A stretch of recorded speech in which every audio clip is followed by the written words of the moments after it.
Hey, what's up guys? It's Justin checking in for week 5 of Klowd9. It is crazy to think that it's been a month since we've launched. Thank you to everyone who has been giving feedback and submitting quotes and pictures and videos. It has been awesome seeing our community grow, and it's been pretty awesome hearing some of you say how these videos and the content that we've been putting out has been motivating and encouraging and inspiring to you. So you are the reason why we do it. Thank you so much for giving that feedback. It really makes it worth it, and we're excited to continue to do that as we progress. So we've been talking a lot in the past few videos about how important it is to set goals in life that are going to help create healthy habits in multiple areas of your life. And in doing so, that's going to help propel you forward to reaching your dreams and achieving happiness and success. So today we're going to talk about some healthy habits that you can create that are going to help positively impact your mental wellness. Before we really jump into this though, we do want to mention how the habits that we've been discussing in the past videos have led up to this video here. And if you haven't watched those videos yet, go back and watch those, because investing in your spiritual wellness and your physical wellness is one of the easiest and best ways to lay out a foundation of healthy habits that will positively impact your brain. But if you feel like you've created some good habits in those areas, that you're clean and organized, that you have a clear sense of purpose for doing whatever it is you're doing, and that you've created some good healthy eating habits and exercise habits, but you still feel like you struggle with anxiety or depression or self-worth, then let's talk about some things that we might be able to do to change that.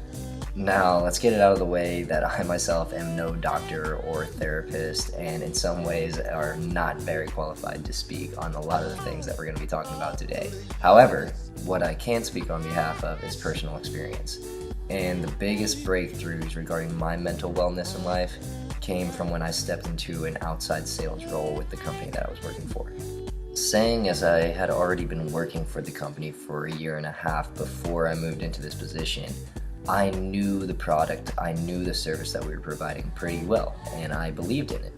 But what I didn't know how to do was how to sell, and that's where I felt very fortunate and very blessed to have been provided with a mentor, a coach, somebody who could teach me how to sell, as well as how important it is to be mentally tough in order to be successful in sales. But what I came to realize is that at the end of the day, we're all salespeople. That whether you're looking for a promotion or a new job, or you're trying to sell yourself on why you deserve to be in a relationship with a certain individual, regardless of who the investor is and what they're investing, whether it's time or money or energy, the number one person that you need to sell yourself to is yourself.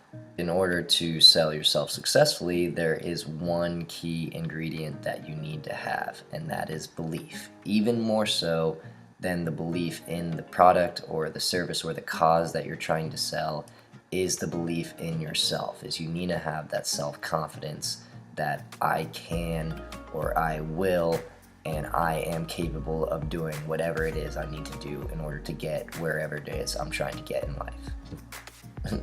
Now, I always thought it was kind of funny when people would just tell somebody, be confident, because nobody really explains how to do that, because a lot of times they don't really know how. They just know that it's important to be confident. And they're not wrong, but let's talk about some ways that we can actually realistically train ourselves to become more confident. We really feel like confidence comes from two main forces that can work together either for or against you. And those two forces are internal and external belief, or the belief in yourself as well as the belief of others in you. These two forces really fuel each other. So let's start with the belief in yourself, which is the most important, the internal belief. And what that really comes down to is how often you're willing to seek out what it is that you're most afraid of and confront it head on and conquer it. So let's picture it like this. Everything that you want in life and the person that you know you can become and want to become and all the happiness and joy that comes with that is somewhere inside you in the form of a big mound of treasure, a big mound of gold. And on top of that lies a dragon. Now this dragon might be a little bit bigger than it is for others, and it might go by several different names. Perhaps it goes by the name of depression, or anxiety, or hopelessness. But whatever its name is, it sits there, on top of your joy, on top of your happiness. And while different prescribed medications might help lull it to sleep, they don't ever really get it to go away. Unfortunately, the only way that that dragon is going to go away is if we figure out what it is that brought it there. What is the cause of this thing? And we go on this journey of pursuing it in order to confront it and eventually slay it. For me, that dragon often took on the form of anxiety. It was pretty difficult at times, knowing that my paycheck for this month was dependent on me closing the deal that I was about to walk into. Sometimes that dragon got the best of me. As much as I hate to admit it, there were times that anxiety was so great that I would call the night before and leave a voicemail to reschedule the meeting. And sometimes, as much as I'm ashamed to say it, I ended up canceling meetings altogether because of this. So I really had to figure out some ways to effectively combat this dragon if I was going to be able to put food on my table each month and survive and make it financially. I was going to have to conquer this fear of anxiety. And with the help of my mentor, it really came down to two main principles, which are self-talk and mindfulness. Okay, so let's start with mindfulness. What mindfulness really comes down to is being in the present moment. I think a lot of times why anxiety or depression builds up in people's lives is because they're so afraid of events that haven't happened yet, or events that have happened in the past, and they're using these past feelings and thoughts to perceive this image of something that's going to happen in the future, which isn't necessarily true. So what mindfulness does is helps you come back to this current present moment where you just realize that you're in this moment, that you're alive, that you're okay, and you're not focused on things that have happened in the past or things that have yet to happen at all. One of the best ways to practice mindfulness is through meditation. And I know this sounds kind of funny or weird to some people, and a lot of people see meditation as this difficult process that's almost like an event that you have to prepare for or anything like that, and it's really not. It's a big misconception. One of the coolest videos I saw was an interview of one of my favorite musicians of all time. J. Cole was talking to Angie Martinez about how important it is for him to take at least 5 minutes, if he can get 5 minutes, a few minutes before every show and every concert that he goes on to, just for meditation. And what this really comes down to is breathing. Now, my mentor referred me to an app. It's called Calm. You can get it in the App Store for free, and it does a really good job of helping you understand how to meditate better and how to focus on your breathing. But one thing that I saw that really changed my life was a video explaining the 4-7-8 breathing technique. And this is what I really started using before going into business meetings or sales meetings, knowing that this would help relax me, calm me, bring me back into the present moment in order to help me focus.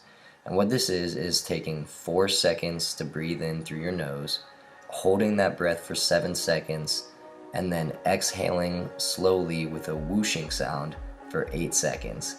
And repeating that 4 times. And as you do that, it is scientifically proven to help reduce stress, reduce anxiety, and help bring you back to the here and now and not be concerned with things that haven't happened yet. So try it out and really use this as a shield to protect you from a lot of the lies that that dragon is going to tell you about how things are going to be, or how things were in the past and how that's going to affect what's going to happen.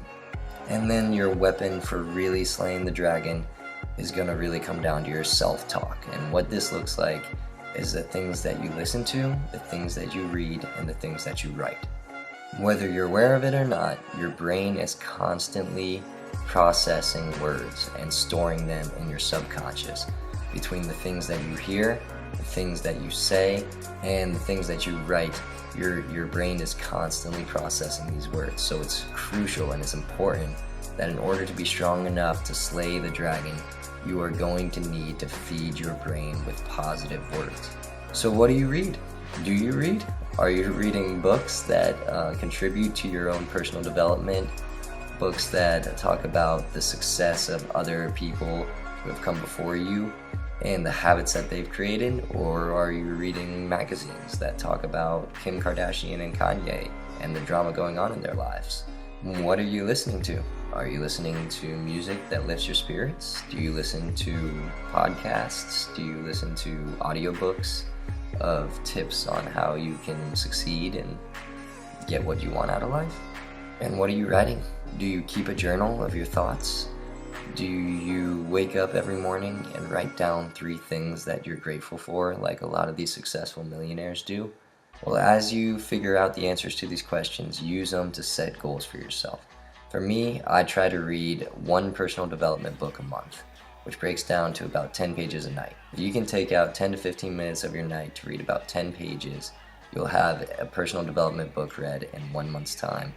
And the more you do that, the more you realize how much it helps feed your self-confidence and your belief in yourself, and helps equip you to take on that dragon, to figure out what it is in life that really holds you back from that joy and that happiness, finding it, confronting it, and eventually killing it.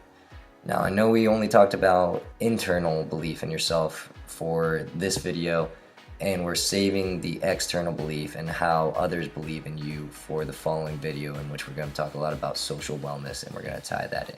So thanks for watching. I know I went a little bit over what I usually do on the amount of time taken to do this video, but I hope this has been helpful, and I'm really looking forward to hearing what you guys do, what kind of goals you set, and what kind of habits you create that contribute to your mental wellness. So please let me know by sharing this video with a comment of some of those kind of things that you do, or just some feedback on what you think on the topics that I've discussed.